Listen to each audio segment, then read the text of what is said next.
Protection Commission, FCCPC, has taken a bold step to addressing the pressing issue of exploitative pricing in Nigeria. In a recent stakeholders meeting in Abuja, the Executive Vice Chairman, Tunji Bello, issued a stern warning to businesses engaging in price fixing and gouging. These businesses have been given a 1-month ultimatum to adjust their prices accordingly. The meeting was convened in response to the growing trend of unreasonable pricing of consumer goods and services, as well as the unwholesome practices of market associations. Mr. Bello emphasized that such practices pose a significant threat to the stability of the Nigerian economy. Well, let's bring you details in this report, and then we'll be back for a conversation. Representatives from various product and service agencies across Nigeria gathered at the call of the Federal Competition and Consumer Protection Commission. The Executive Commissioner of Operations condemned the current market prices as unacceptable and misleading. He says under the FCCPC Act, business owners found guilty of price fixing could face fines or even imprisonment. The Act that establishes the FCCPC, that the FCCPA 2018, gives us the powers to do what it is that we're doing and to call people to order. You can go to jail for doing what you are doing. The Executive Vice Chairman and CEO of the FCCPC, Mr. Tunji Bello, revealed that recent surveys conducted by the Commission uncovered troubling trends. Just a few days ago, at a popular supermarket in Texas, United States, revealed that a fruit blender called India is displayed on the shelf at $89, roughly about 140,000 naira. The same product made by the same manufacturer was displayed at a popular supermarket at Victoria Island in Lagos at naira 44,000, naira 99.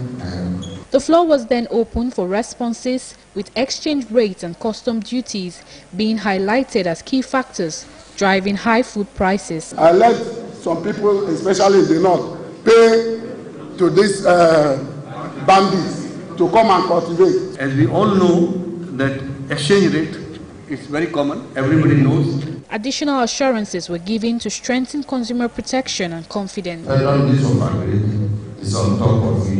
If there is low duty on those imported goods, it means the price of imported goods, you producers, local producers, cannot compete with the international market. Association heads of various groups in Nigeria have voiced their concerns on the challenges they face, and with the Consumer Protection Agency clearly drawing a firm line, the challenge now may be for these groups to find a balance where the rights of Nigerians are continually protected amidst economic hardships. Uloma Oyemachi, TVC News, Abuja. Well, joining us for this conversation is food security expert and also a farmer, African farmer, Mogaji. Good morning. Good morning. It's good to have you join us. Same here. Thank you for having me. Now, the essence for this move is to protect consumers. Yes. That is what it has been right from when this was introduced in the country, the military era. But the question is, how successful has price control been at that time and over the years that we have tried to push this forward? Well, over the years, we've had quite a bit of stability. Okay, you can't control or influence prices when there's no stability. When there was stability, you could plan. Right now, I'm not sure any organization can do a 3-month plan and nothing will change. Okay, so when we are having these conversations, we have to bring in the realities of time. Fuel price a month ago is not what it is currently. It was available, it's not available, readily available. So trying to fix prices now, we must also align with the instabilities and the current situations before we bring out the stick to say enforcement. Everybody is affected, even the agency. The amount they buy diesel, because they run on diesel, a month ago, 2 months ago. It's not the same price now. So how do you regulate externals when you are having the same issues? So we need to strike a balance. Yeah, makes sense. But it sounds like you're making some sort of alibi for the market exploiters, because that's some of the things they would say. Say the price of electricity is very high, the price of petrol is very high, the miscreants on the road, the police, the security agencies on the road, they meet on the road, and all of that. That's the reason why. But does that take the place? Does that take it away from those who are intentionally exploiting the consumers of these goods? Because I'd said it sometime here that somewhere at Ilepo, a woman said selling a jute leaf or leaves for 100 naira, she would have made her gains. But the association in that place mandated that they sold it for 200 naira. Otherwise, a market will be taken away from her. Our goods will be taken away from her. So where is the place of the exploiters in all of this? Okay. So in between the line, the association, find out, you will discover all associations also pay unofficial levies. To whom? To people around, unstructured institutions around, who also pay to some other people. So the associations, I've seen this happen even in the egg business years back. Okay, particular organization were getting 97% results in terms of egg. And yet they now said, okay, they spoke to the association, we want to drop our prices. The association said, no. Because if you drop your prices, you are 97%, others are 75%. Your realities are different. Now, bottom line is the associations were also not efficient, were also doing a lot of politics.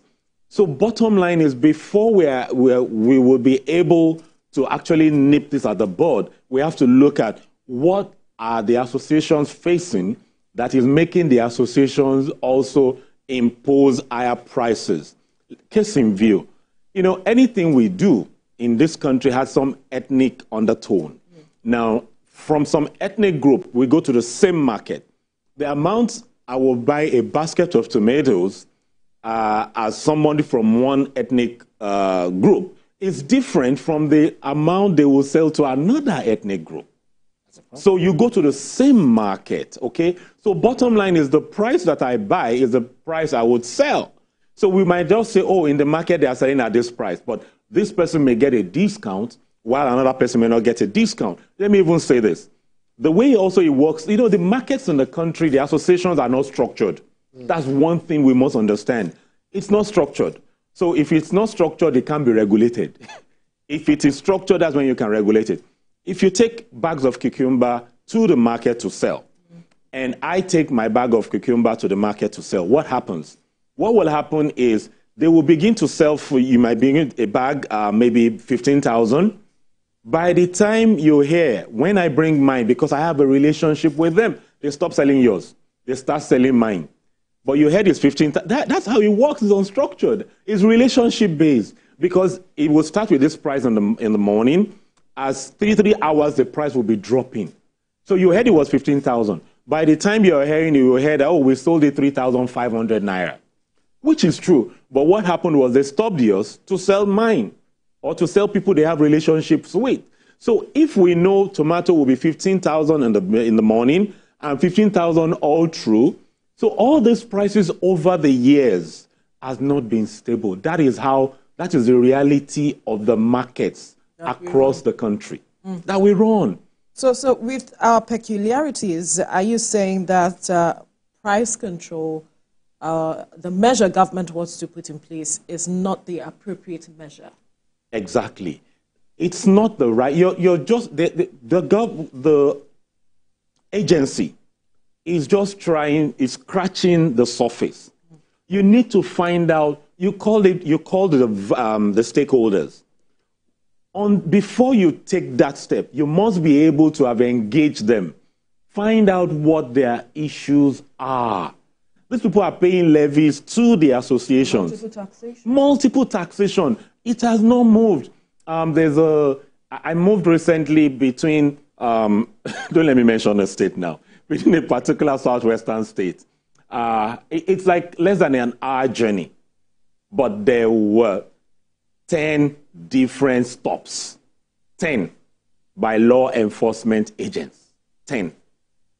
So when you lose time, when you lose money, all these things will come back on the pricing. So, and I was not moving any farm produce. I was not moving any farm inputs. If I was moving a farm produce or a farm input, you would have paid 10 times. And so these are non-receipted transactions. So when they are even moving supermarkets, because this is part of food also, when the supermarkets are moving also, it's the same challenge. When they are to clear their goods, it's the same challenge. So it is the institutions that the agency should first engage. If the institutions responsible to ensuring free movement of vehicles or of produce and co, if they're not taken care of, you can't come to the consumer, because the consumer also is a victim. Right. So we should stop focusing on the victims, institutions. African Farmer, I don't know. I feel that some of the questions have not been answered. Okay. Because where are the place of exploiters? We both were here some time ago when we talked about not having enough food supply. And some people mopping up these food items and storing them without selling them, just to artificially, gouge people. Where is the place of these people? Are they not? Are you saying there are no market exploiters? There are so many market exploiters, but they cannot exploit if the system is functional. It is always a gap. They always leverage on a gap. If we have our silos in strategic locations, then the people who buy the grains and store to hoard to cause challenges for the economy will not exist. Do you get? Exploiters always leverage a hole. Now, the question is, how do you know who is an exploiter? It's difficult, because both exploiters and the ones that don't want to exploit, that mean well for the country, have the same access, store the same way. They all use warehouses. They will show you receipts. What needs to happen, what we really need to do, is to be able to register everybody and support them. I would expect that, in the last few months, we've had the government give out a lot of fertilizers at federal level, a lot of seeds, a lot of inputs. And the government should now begin to say, we gave you this. Because we gave it free to you, the pricing must come down. We can monitor that, we can regulate from October, because the government has given. And it is free to you. So we can dictate the price. And they can regulate that to say to the states, we gave you 70 trailers of fertilizers, 60 trailers of fertilizers. What you produced with it, we want to see it. And we must ensure that the prices go down. Then October we can regulate. But currently now, we may not be able to regulate, because I went to take a loan at 30%, 40%, and to maximize the profit, I have to keep.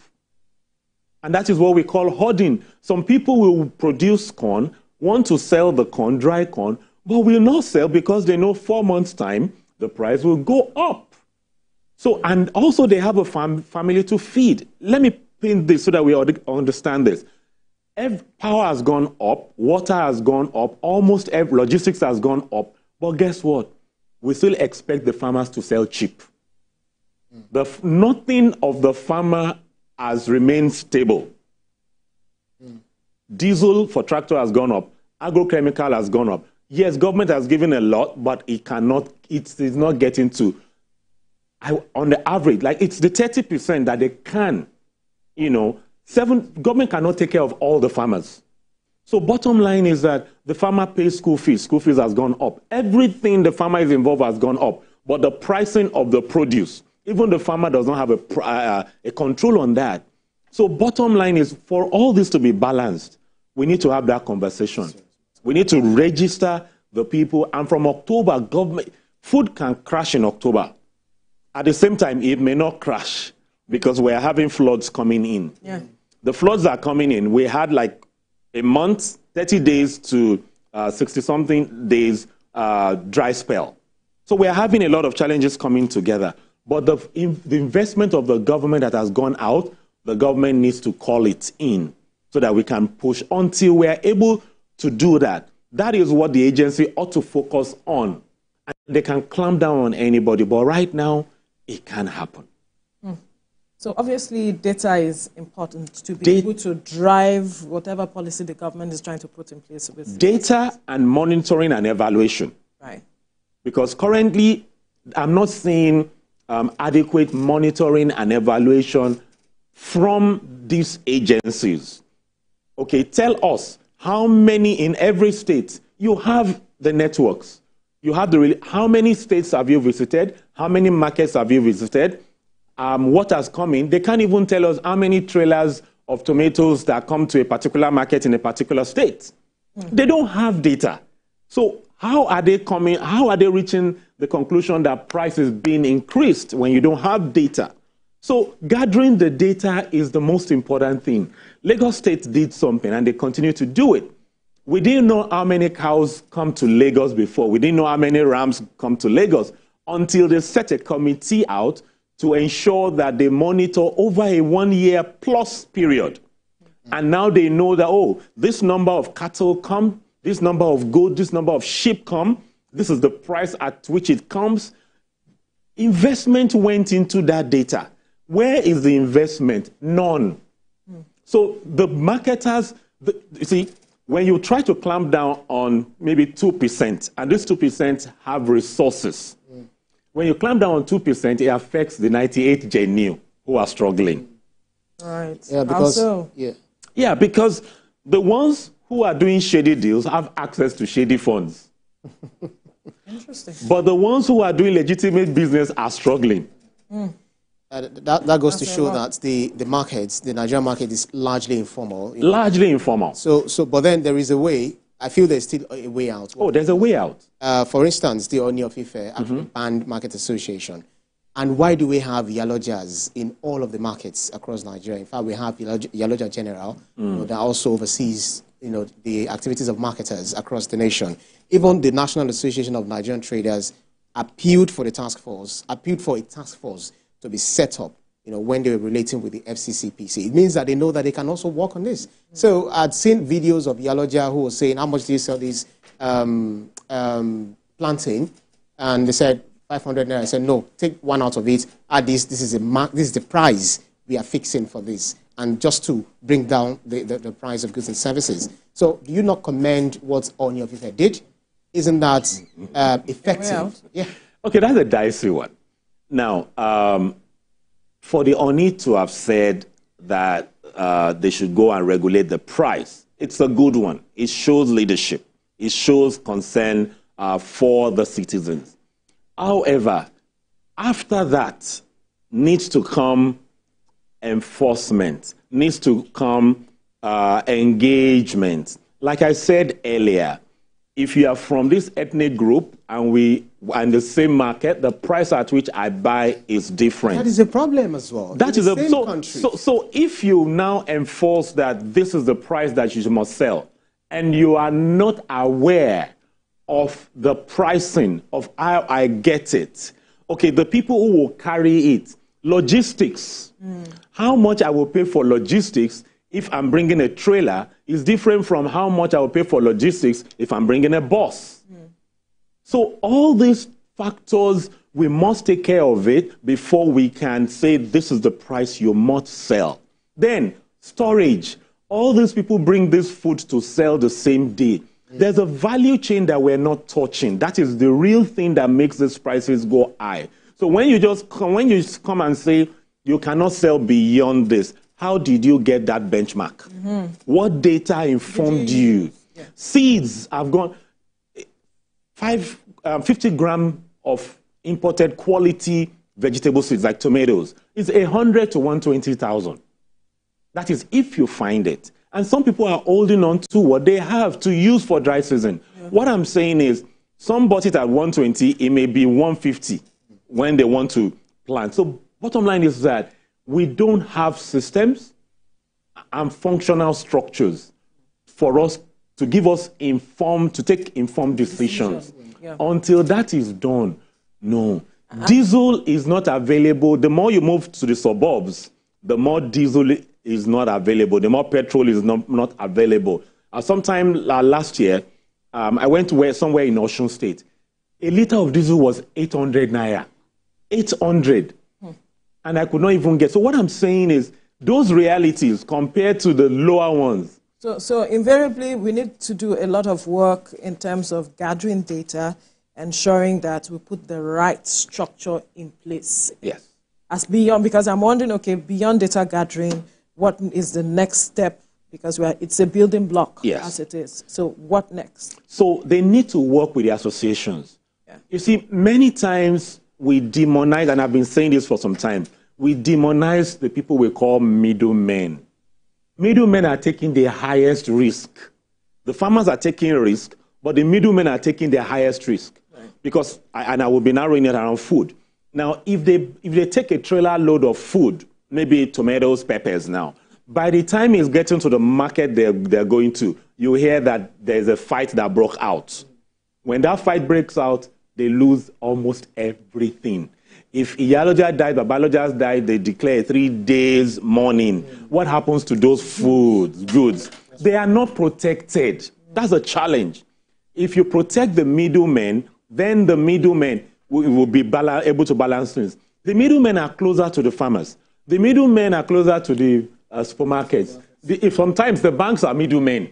Banks are middlemen, especially for like grains. They fund some people to store it. So after that, because we have about 50 seconds. Okay. So after the middlemen. So after the middlemen, we need to help work on logistics. We have not engaged NURTW in all these conversations, and they are the most crucial. So when we bring them in and give them subsidy so we can influence them, then that system's work. Subsidy or allow them to take loans, affordable loans. These are crucial. Until we have to sit down and have a strategy forward, every other thing is, rush approach, and it doesn't work. 3 weeks down the line, this conversation, I want to say noise, that you are hearing will not be there. Last year, they made the same noise. Now it's, That's right. Some people will be victims. But bottom line is that, Some will not agree with you that it is noise anyway. It is noise because 3 months down the line, what would they say they have done? Nothing. The data is what brings sustainability. Sustainability. Results. Yeah. All right, we'll have to leave the conversation here now. African farmer Mogaji, food security expert, thank you for your time on the program. Thank you for having me. Right. All right, finally on the show, we went to the streets to ask Nigeria.